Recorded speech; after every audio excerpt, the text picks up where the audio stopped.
Next topic is self inductance. तो students पीछे हमने पढ़ा था इंडक्टेंस के बारे में, इंडक्शन के बारे, इलेक्ट्रोमैग्नेटिक इंडक्शन के बारे में। ठीक है, अब हम इसमें पढ़ेंगे सेल्फ इंड। जैसे हमने उसमें देखा था दो एक्सपेरिमेंट थे, फ्लक्स को चेंज करते थे हम, फ्लक्स को बोला था बी ए कॉस थीटा। तो हमने बी का चेंज देख लिया था, ए का चेंज देख लिया था। ठीक है, और बी का चेंज था, उसमें हमने एक एक्सपेरिमेंट देखा था, फैराडे का एक्सपेरिमेंट, दोनों एक्सपेरिमेंट। उसमें हमने एक कोयल ली थी और उसके साथ फ्लक्स को चेंज करते थे। मतलब उसमें क्या था, एक कोयल थी और उस कोयल के साथ एक मैग्नेटिक फील्ड लिंक होता था, और वो मैग्नेटिक फील्ड लिंक चेंज होता था, यानी फ्लक्स चेंज होता था, जिसके कारण उसमें इंड्यूस्ड करंट बनता था। अब सेल्फ इंडक्टेंस में क्या होगा, जैसे हमने एक कोयल ली ऐसे, ये कोयल है, ये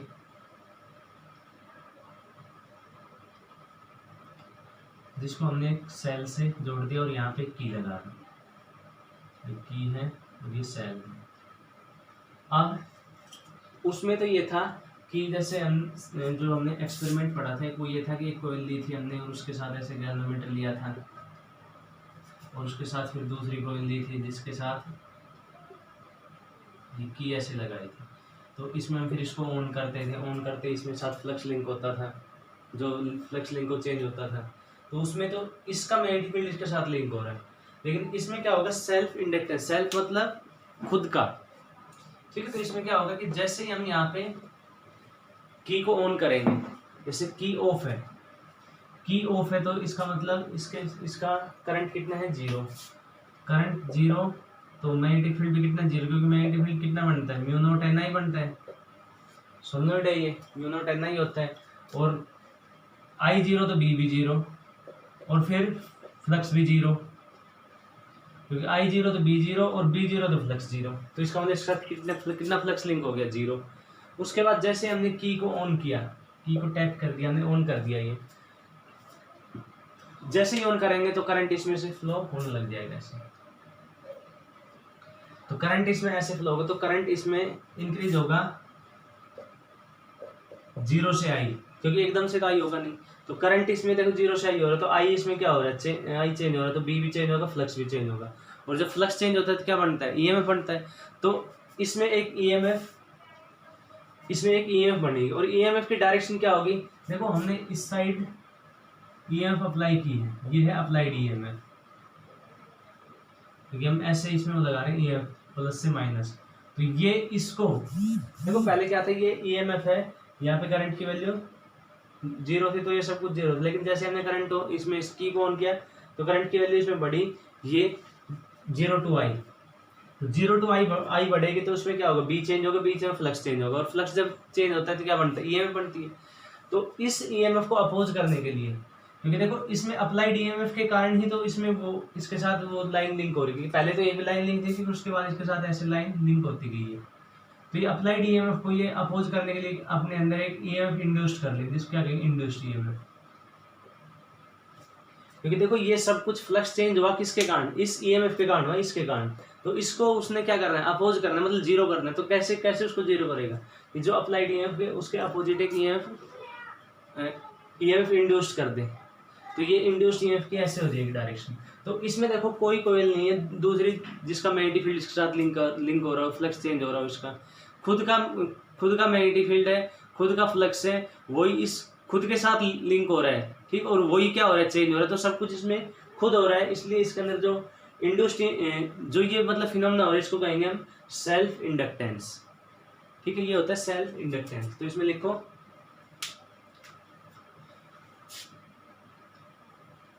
when magnetic flux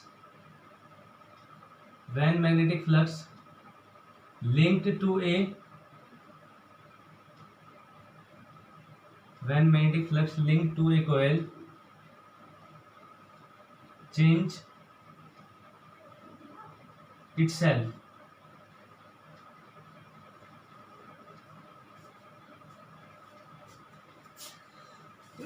linked in a coil change itself, then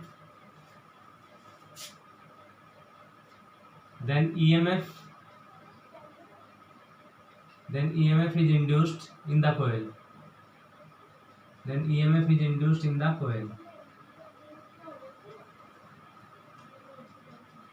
this phenomena is called self inductance.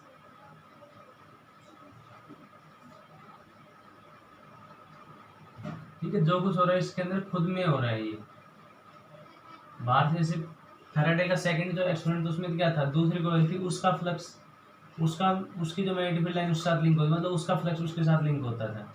लेकिन इसमें खुद का फ्लक्स है, इसके साथ खुद के साथ ही लिंक हो रहा है। ठीक है, जिसके कारण इसमें ईएमएफ बन रही है।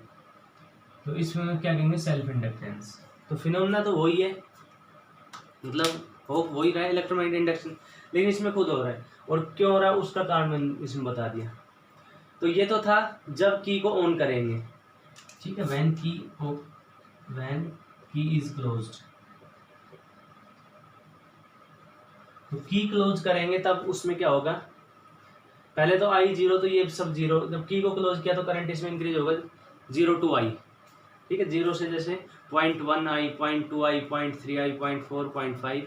ठीक है, इसमें टाइम थोड़ा ही लगता है, लेकिन होता कैसे है, ऐसे स्टेप में बढ़ता है। तो ये करंट इसमें चेंज हो रहा है, तो बी चेंज होगा, फ्लक्स चेंज होगा। तो इसमें फ्लक्स अगर चेंज होगा तो इसमें ईएमएफ बनेगी। अब ईएमएफ की डायरेक्शन क्या होगी, वो लाइन लाता है टू अपोज द चेंज।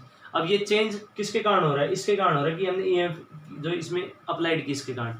तो अप्लाइड ईएमएफ की इस साइड, तो उसको ये अपोज करेगा, इस साइड को कर देगा इंड्यूस्ड ईएमएफ। तो ये तो पहला है जब की को क्लोज करेंगे। तो व्हेन की इज क्लोज्ड।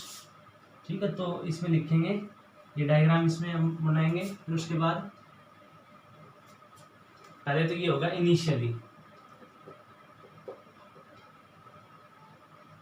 ठीक है, इनिशियली तो ये है I zero, B is equal to mu naught N I. ये भी क्या हो जाएगा, जीरो, और फ्लक्स भी जीरो, यानी no change in flux, no induced EMF, कोई ईएमएफ इंड्यूस्ड नहीं। उसके बाद सेकंड में व्हेन की इज क्लोज्ड। जब की को हम क्लोज कर देंगे तब क्या होगा, देन करंट इंक्रीजेज फ्रॉम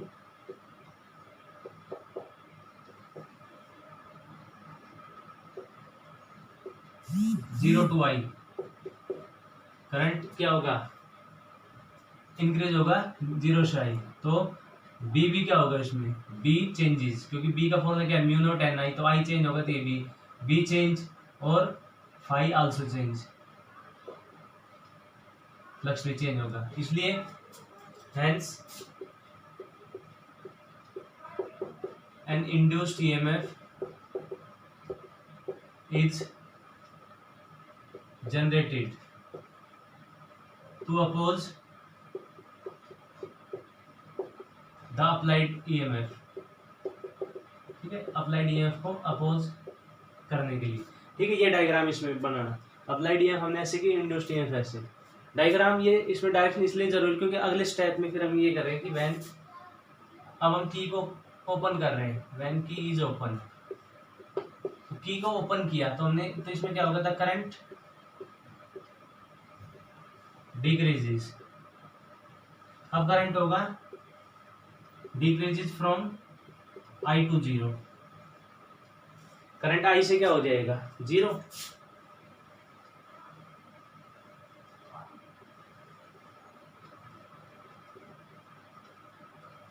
देखो पहले स्टेप में I zero, B zero, five zero, no change in flux, no induced EMF. दूसरे स्टेप में की को हमने ऑन कर दिया, की को ऑन करते क्या होगा, करंट इंक्रीज होगा इसमें, तो बी भी चेंज होगा, फ्लक्स भी चेंज होगा। अब फ्लक्स चेंज होगा तो उसको क्या करना है, अपोज करना है। उसको अपोज करने के लिए इसके अंदर ईएमएफ इंड्यूस्ड होगी, और ईएमएफ इंड्यूस्ड की जो डायरेक्शन होती है वो क्या होती है, जो उसने चेंज हो रहा है उसको अपोज करना। तो चेंज किसने किया, इसने किया, इस ईएमएफ ने, सेल के कारण जो ईएमएफ है, तो ये उसको क्या करेगा, अपोज करेगा। तो इसलिए उसके अपोजिट में इंड्यूस्ड ईएमएफ करेगा। अब हमने ये की को ऑन ही रखा, तो करंट कितना रहेगा, 1 सेकंड बाद देखा तो भी आई, 2 सेकंड बाद देखा तो भी आई, 3 सेकंड बाद देखा तो भी आई। मतलब अब करंट इसमें चेंज नहीं हो रहा, करंट नहीं हो रहा चेंज, तो वही आई के अंदर कोई चेंज नहीं, तो बी के अंदर कोई चेंज नहीं, फ्लक्स के अंदर भी कोई चेंज नहीं, तो इसमें कोई इंड्यूस्ड ईएमएफ नहीं है। उसके बाद फिर हमने क्या करें, की को ओपन कर दिया, ओपन करते करंट क्या होगा, I to 0। तो इसमें क्या होगा, बी चेंज होगा, फिर से बी चेंज होगा, फ्लक्स आल्सो चेंज हो, तो फ्लक्स भी हो गया चेंज। तो देखो अब इसमें अप्लाइड ईएमएफ तो इस साइड थी, अप्लाइड ईएमएफ वो तो है ही इस साइड। तो अब इसमें क्या हो रहा है, अब इसमें करंट कम हो रहा है, तो ये करंट कम होने के कारण बी इसमें चेंज हो रहा है, फाई चेंज हो रहा है, तो इसके अंदर एक ईएमएफ बनेगी, और ईएमएफ की जो होगी डायरेक्शन वो क्या होगी, जो चेंज हो रहा है उसको अपोज करने के लिए। तो इसमें देखो अप्लाइड ईएमएफ की वैल्यू क्या होती जा रही है, कम होती जा रही है। तो अब इसमें इंड्यूस्ड ईएमएफ की उसको अपोज करने के लिए, तो उस चेंज को अपोज करने के लिए उसी की डायरेक्शन में, देखो कैसे, पहले देखो इसमें ईएमएफ पहले थी 0 जब ये की ऑफ थी तब, उसके बाद की को ऑन करते ही फिर ईएमएफ इसमें 0 टू आई करंट उसका बढ़ा, तो ईएमएफ क्या हो रही, बढ़ रही है। तो ये अप्लाइड ईएमएफ इस साइड है, सपोज हमने अप्लाइड ईएमएफ इसमें लगाई 10 वोल्ट, देखो ऐसे बढ़ी अप्लाइड ईएमएफ, जैसे 1 वोल्ट लगी, ठीक है 1 वोल्ट हुई, क्योंकि करंट इसमें एकदम से नहीं बढ़ रहा है, ये ईएमएफ ऐसे इसमें चार्जेस जाएंगे, सॉरी, तो ये करंट जाएगा ऐसे। अब 0 करंट पे वोल्टेज भी 0 है, फिर वोल्टेज भी इसकी, जैसे वोल्टेज 1 वोल्ट होगी तो इंड्यूस्ड ईएमएफ कितनी होगी, 1 वोल्ट 0 कर दे, 2 वोल्ट होगी, फिर 2 वोल्ट, 3 वोल्ट 3, ऐसे ही, तो 10 वोल्ट तक ही उसकी वोल्ट। अब 10 वोल्ट से चेंज नहीं हो रही, तो चेंज अगर नहीं हो रही तो इसका मतलब ये इंड्यूस्ड ईएमएफ नहीं होगी।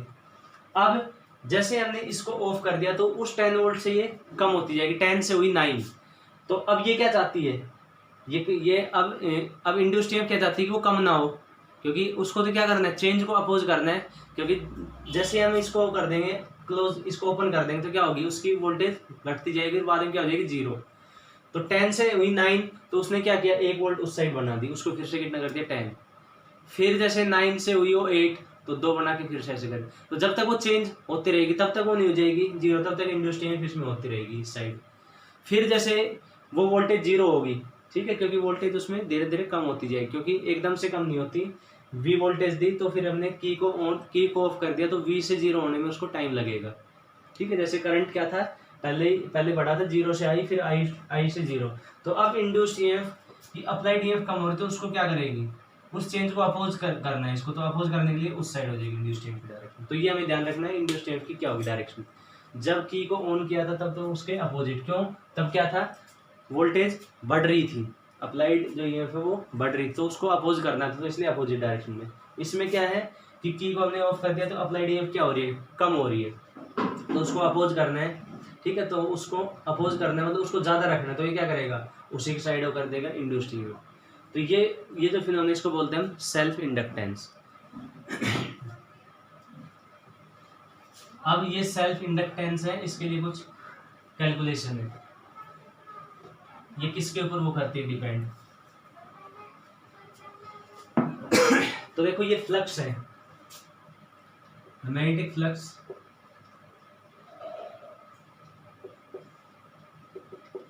Is directly proportional to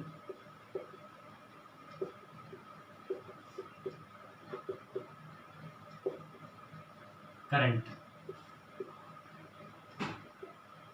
flux हो किसके डायरेक्टली प्रोपोर्शनल, करंट की है। कैसे, देखो ये रहा flux equal to B cos theta, flux किसके प्रोपोर्शनल, बी के, और बी किसके प्रोपोर्शनल, आई के, मतलब आई बढ़ेगा तो बी बढ़ेगा, बी बढ़ेगा तो फ्लक्स बढ़ेगा, तो वही इसमें हम कह रहे हैं।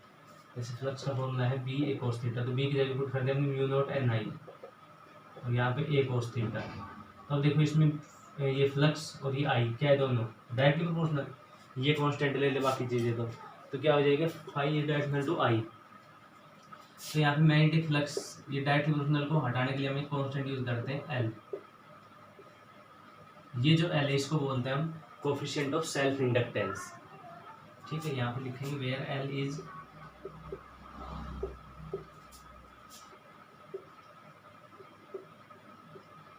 Coefficient of self inductance.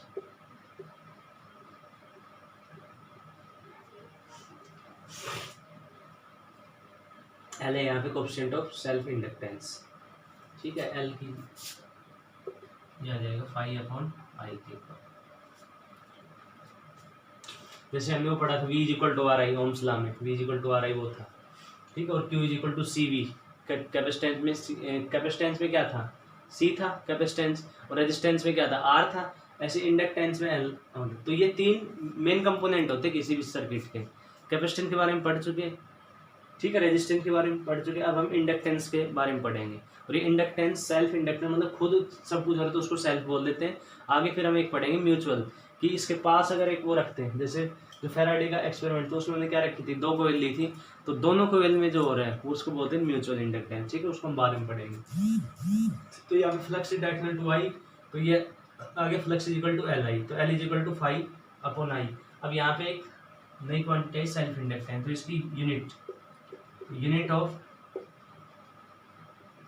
Self inductance, तो सेल्फ इंडक्टेंस की जो होती है यूनिट एसआई यूनिट तो होती है, इसको हम काफ़ी यूज़ करते हैं। जैसे रेजिस्टेंस को काफ़ी यूज़ करते हैं तो उसके लिए अलग से यूनिट बनाई ओम, कैपेसिटेंस काफ़ी यूज़ करते हैं उसके लिए अलग से बनाई फेरेड। ठीक है, साइंटिस्ट के नाम पे। तो ऐसे ये साइंटिस्ट के नाम पे इसकी यूनिट है, वो है हेनरी, कैपिटल एच से इसको करते डिनोट। तो ये होगी इसकी एसआई यूनिट। ठीक है, अब जैसे उसमें वो तीनों क्या थी, वो दोनों स्केलर क्वांटिटी, तो ये भी एक स्केलर क्वांटिटी है, it is a scalar quantity.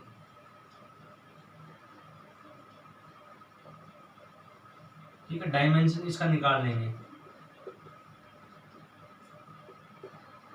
Dimension of L, तो एल का क्या आएगा 5 अपॉन आई। 5 का देखेंगे इसमें कि 5 का क्या होता है, 5 होता है बी ए कोस थीटा। फिर हम देखेंगे बी का, ठीक है, तो बी का देखेंगे और बी से फिर ये आएगा। देखो कैसे निकालेंगे इसमें, इसको निकालते हैं हम डायमेंशन।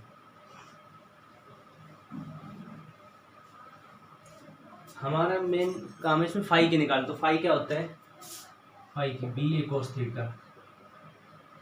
बी का निकालते हैं, तो बी क्या है, बी का फॉर्मूला देखो। अब बी का फॉर्मूला, अब बी है उसका फॉर्मूला, एक तो उसमें पढ़ते हैं हम। बी का जो फॉर्मूला है एक तो ये बाइट्स आउट ला में, B is equal to mu naught upon 4 pi I D L sine theta upon R square, ये फॉर्मूला है बी का। तो इससे हम निकाल लेंगे, लेकिन हमें यहाँ इसकी चाहिए, म्यू नोट की चाहिए। ठीक है, इसके नहीं पता, तो म्यू नोट के लिए हमें ये बताया था, एक फॉर्मूला है C is equal to 1 upon under root mu naught epsilon naught. ठीक है, तो यहाँ से अब हमें चाहिए एप्सिलॉन नोट की, एप्सिलॉन नोट की उससे निकालेंगे फोर्स के फॉर्मूले से, is equal to 1 upon 4 pi epsilon naught और Q1 Q2 upon R square.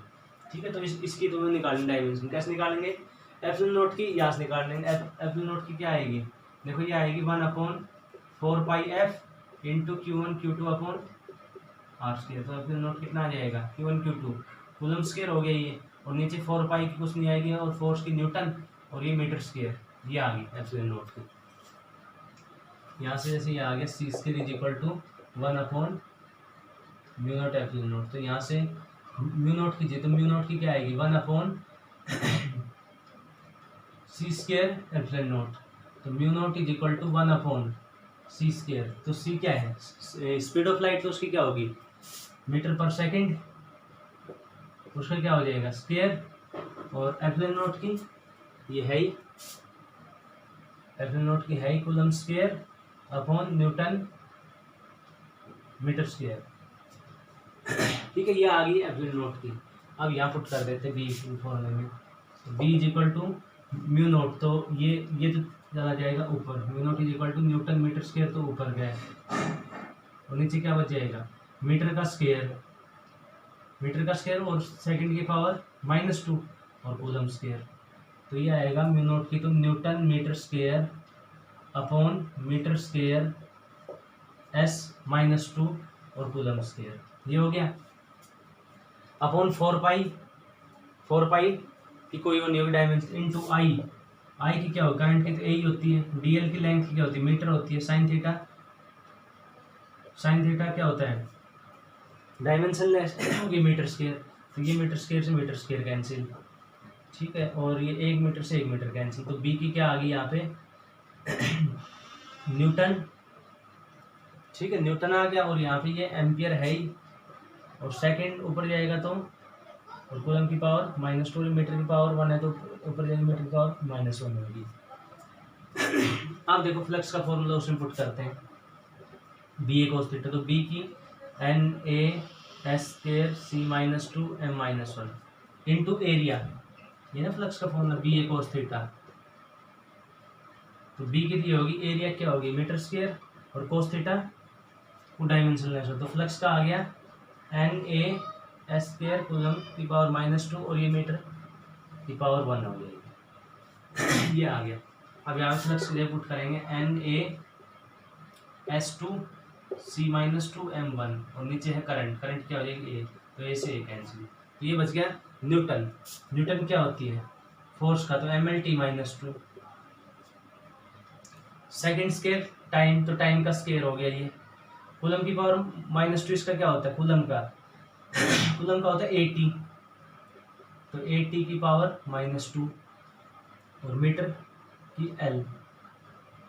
ठीक है, अब इसको सोल्व कर लें। फोर्स न्यूटन किसकी यूनिट है फोर्स की, तो M L T minus two. Second किसने टाइम की, तो टाइम का स्केयर हो गया। कूलम क्या होती है, ये होता है ना I is equal to Q by T, तो कूलम की क्या आ गई आई इंटू टी, तो आई की क्या होगी एम्पियर, और टी की टाइम, इसकी पावर माइनस टू, और मीटर किसकी यूनिट है लेंथ की, तो लेंथ हो गया, तो ये आएगी। इसको सोल्व करेंगे तो एम, तो एज इट इज एल देखो कितना हो गया, एक एल ये रहा एक एल ये रहा, तो एम एल टू हो गया, टी की पावर माइनस टू ये रहा और प्लस टू ये हो गया, तो ये कैंसिल हो गया। यहाँ से कितनी आएगी टी की पावर माइनस टू और ए की पावर माइनस टू, तो ये आएगा डायरेक्ट बोलना M L two T minus two A minus two. ठीक है, तो ये मेथड है इसका डायनेमिक फॉर्मूला का। तो ऐसे हम इसको निकालते हैं डायमेंशन फॉर्मूला। तो ये आ गया कोएफिशिएंट ऑफ सेल्फ इंडक्टेंस, और ये सेल्फ इंडक्टेंस का जो कोएफिशिएंट है ये किसके ऊपर करता है डिपेंड, अब हम वो पढ़ेंगे इसमें। तो ये फॉर्मूला है सेल्फ इंडक्टेंस का फाई अपॉन आई। तो अगर हम आई को करते 1 एम्पियर, ये करंट अगर 1 एम्पियर हो रहा है फ्लो, तो देन सेल्फ इंडक्टेंस किसके इक्वल हो जाएगा फ्लक्स के इक्वल हो जाएगा। सेल्फ इंडक्टेंस जैसे इसमें से करंट जा रहा है, ठीक है, करंट को अगर हम करते 1 एम्पियर तो इसमें जो सेल्फ इंडक्टेंस होगी वो किसकी होगी फ्लक्स के इक्वल होगी, जितना फ्लक्स के साथ लिंक है वही हो गया। ठीक है, तो अब ये सेल्फ इंडक्टेंस के लिए यहाँ पे हम ये किस पे करता है डिपेंड, तो जैसे वो था देखो पीछे हमने पढ़ा था जो रेजिस्टेंस पढ़ा था, ठीक है, तो उसका फॉर्मूला क्या था रेजिस्टेंस का रो एल बाई ए। उसमें देखा था ये रेजिस्टेंस किस पे डिपेंड करता है लेंथ पे और एरिया पे, मतलब वायर की लेंथ ज़्यादा होगी तो उसका क्या होगा आर ज़्यादा होगा, एरिया अगर हो गया ज़्यादा तो भी क्या होगा आर उसका कम होगा, एरिया कम होगा तो आर ज़्यादा होगा। तो ये सब क्या है लेंथ और एरिया, ये किसी वायर है उसकी प्रॉपर्टी है। ऐसे कैपेसिटेंस का जो फॉर्मूला पढ़ा था वो क्या था parallel plate capacitor F not a upon D, तो वो डिपेंड करता है एरिया ऑफ प्लेट और distance between the plate.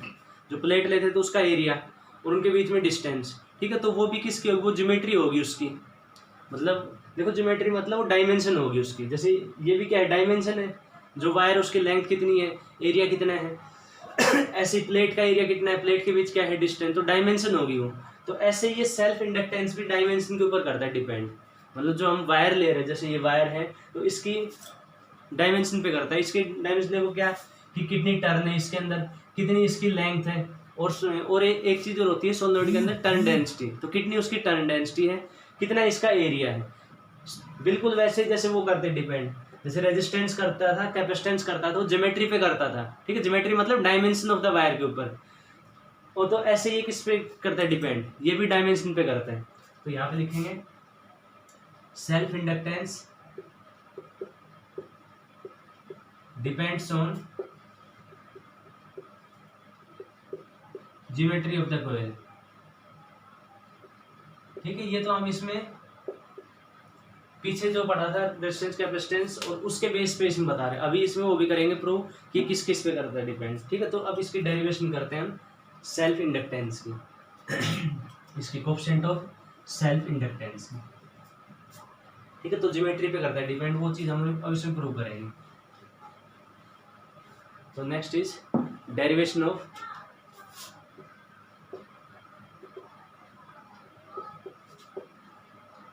Coefficient of self inductance.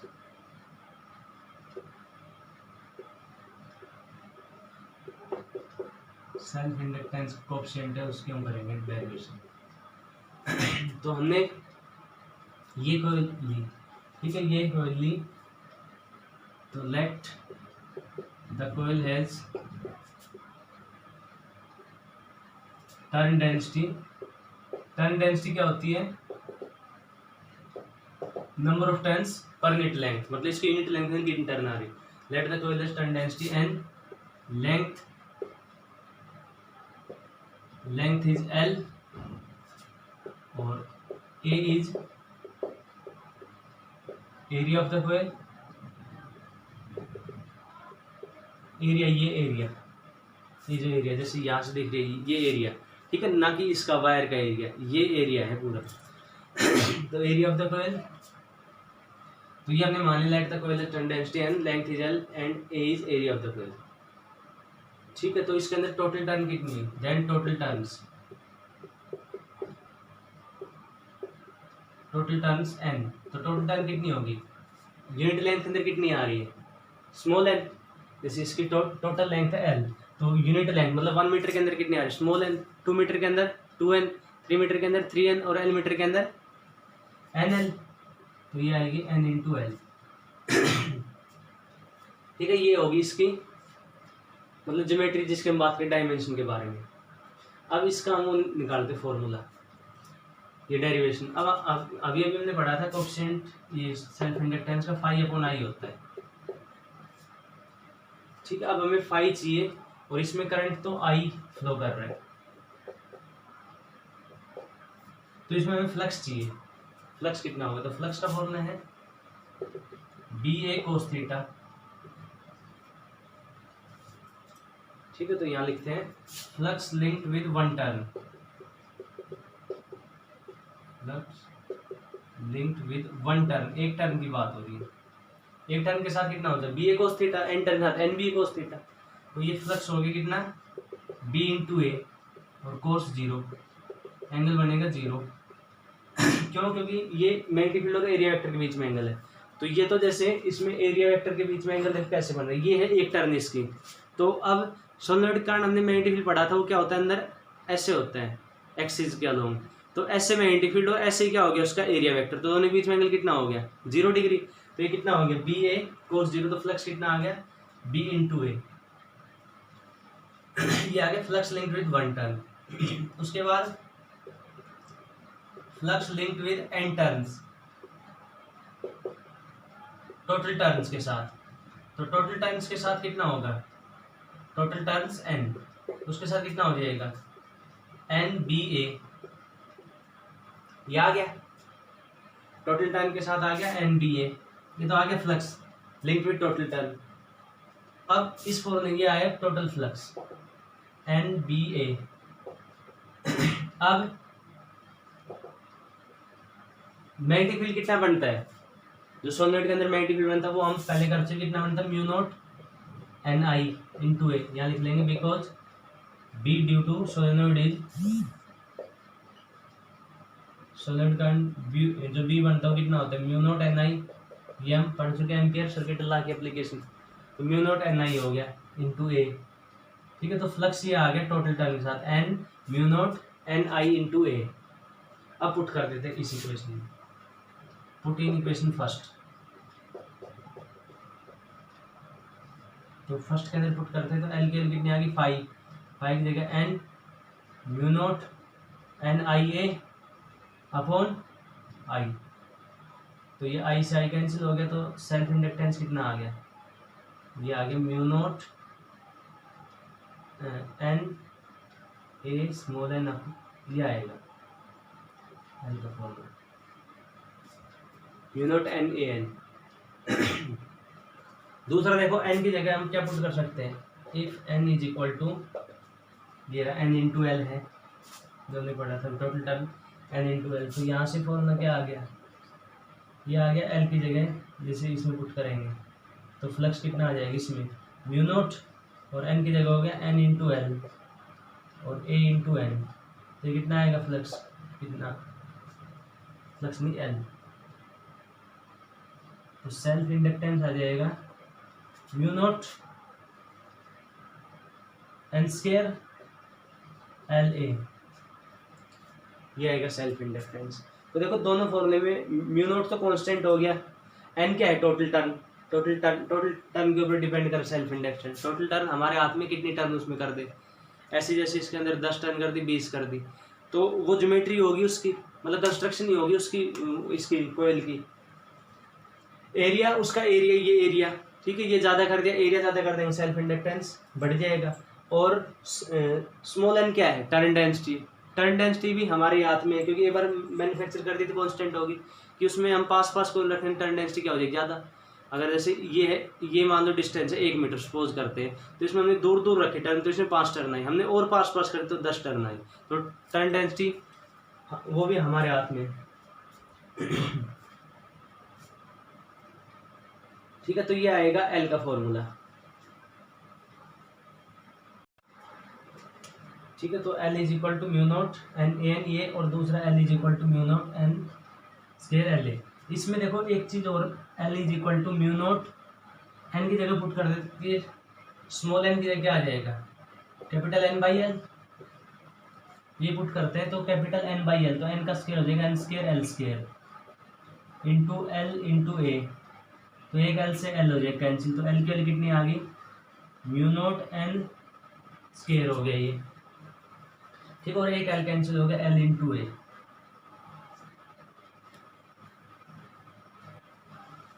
Sorry A upon L. देखो ये इसलिए किया है, एक फॉर्मूला ये है और एक ये है, ये देखो इसलिए किया है क्योंकि एक फॉर्मूले तो ओनली एन आ रहा है, देखो दो एन की बात करें तो है टर्न डेंसिटी और एक टोटल टर्न, तो एक फॉर्मूले तो आ रही है टर्न डेंसिटी, देखो इसमें तो टर्न डेंसिटी है, टोटल टर्न नहीं है, इसमें क्या आ रही है, टोटल टर्न आ रही है, टर्न डेंसिटी नहीं है। अब देखो इसमें हमने जैसे बोल दिया कि लेंथ बढ़ा दी इसकी, तो ये बताओ सेल्फ इंडक्टेंस बढ़ा या घटा, तो दोनों फॉर्मूले देखे जाते, एक में तो क्या है लेंथ के डायरेक्टली प्रोपोर्शनल सेल्फ इंडक्टेंस, एक में इनवर्सली प्रोपोर्शनल। तो हम कैसे डिसाइड इसके अंदर करेंगे कि लेंथ बढ़ाने से सेल्फ इंडक्टेंस बढ़ती है नहीं, तो उसके लिए हमें अपना बेसिक नियम याद रखना है कि जब लेंथ की बात हो रही तो बाकी चीज़ें हम देखेंगे, कि जैसे यहाँ पे म्यू नॉट तो देखो कांस्टेंट ही होगा, कि इसके बीच में एयर है तो क्या हो गया, वो उसकी परमिबिलिटी एयर की रहेगी तो कांस्टेंट होगी।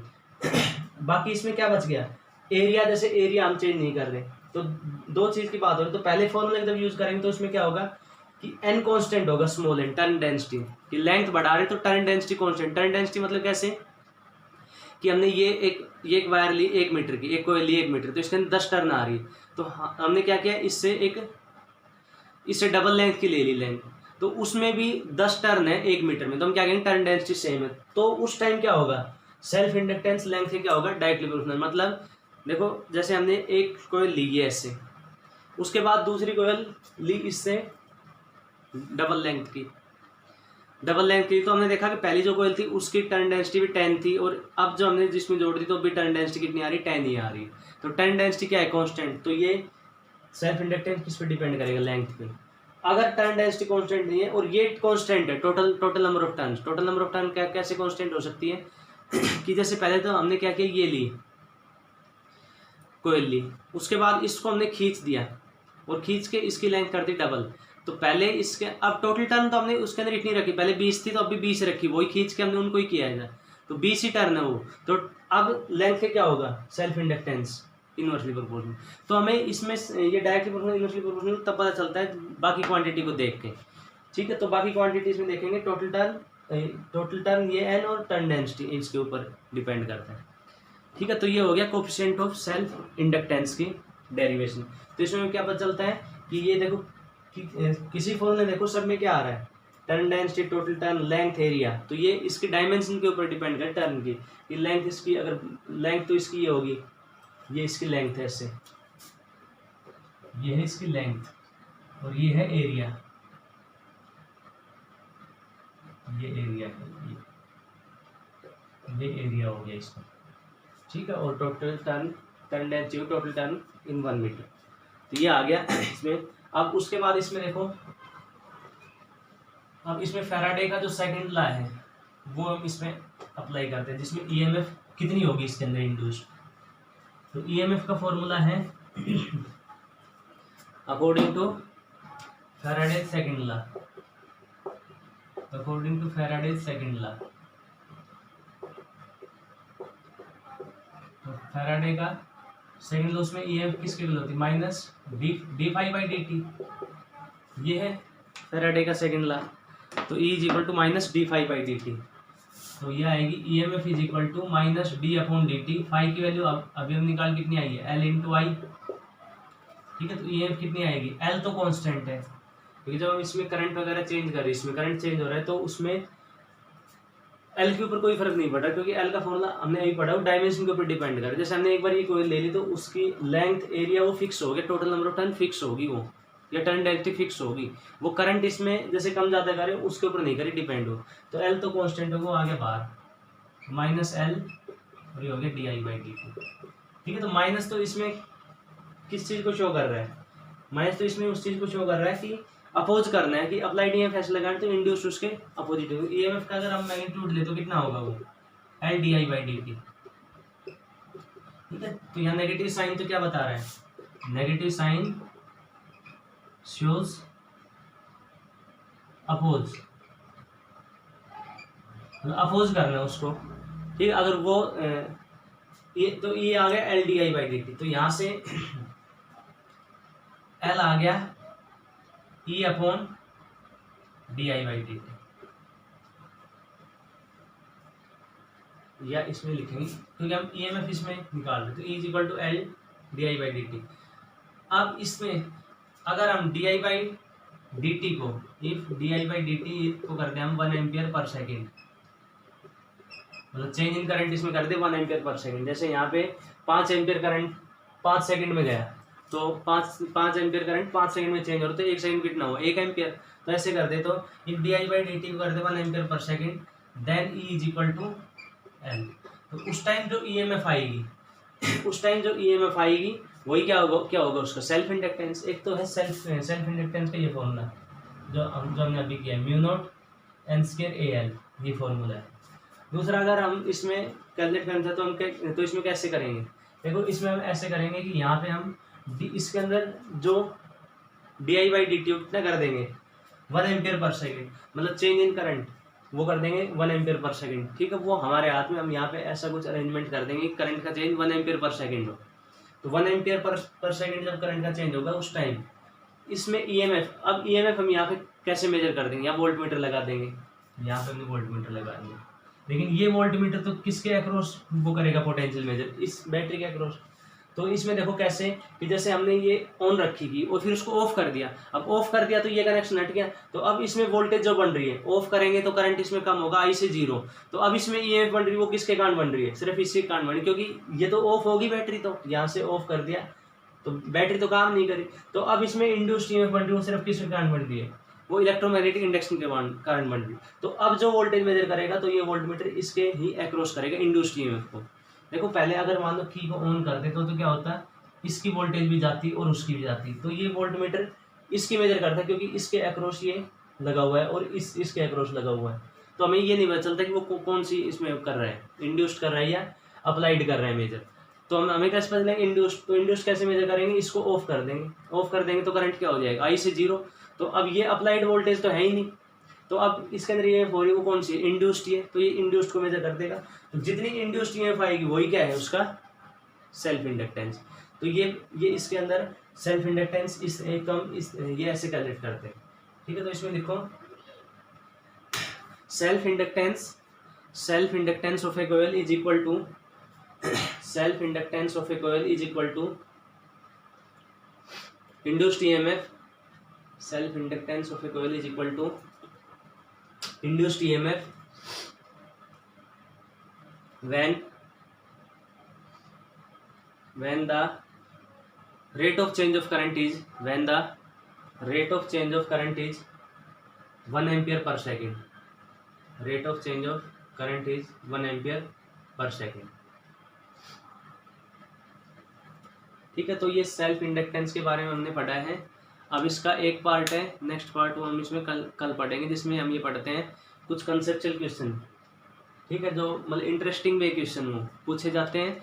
और इसमें इंडक्टर जैसे हमने पढ़ा था, जैसे रेजिस्टेंस इंडक्टेंस, ठीक है, जैसे हमने रेजिस्टेंस पढ़ा था सीरीज पैरेलल में, वैसे सिलेबस से अब की बार हटा दिया उसको सीबीएसई ने। ऐसे हमने कैपेसिटेंस को पढ़ा था सीरीज पैरेलल में, ठीक है। ऐसे इंडक्टेंस को भी हम करते हैं, कॉम्बिनेशन करते हैं सीरीज पैरेलल में। तो नेक्स्ट जो लेक्चर उसमें हम कंसेप्चुअल क्वेश्चन करेंगे और इसके कॉम्बिनेशन करेंगे। और एक जैसे एनर्जी स्टोर कितनी करता है ये, जैसे कैपेसिटर के अंदर एनर्जी कितनी स्टोर होती है, हाफ सी वी स्क्वायर या हाफ क्यू वी, या उसके अंदर जो होती है क्यू स्क्वायर अपॉन 2c होती है कैपेसिटर के अंदर। ऐसे इंडक्टर के अंदर भी यहाँ पे देखो चार्जेस जा रहे, तो इसका मतलब एनर्जी इसके अंदर कितनी स्टोर होगी, तो वो हम फिर नेक्स्ट लेक्चर में करेंगे। Thank you.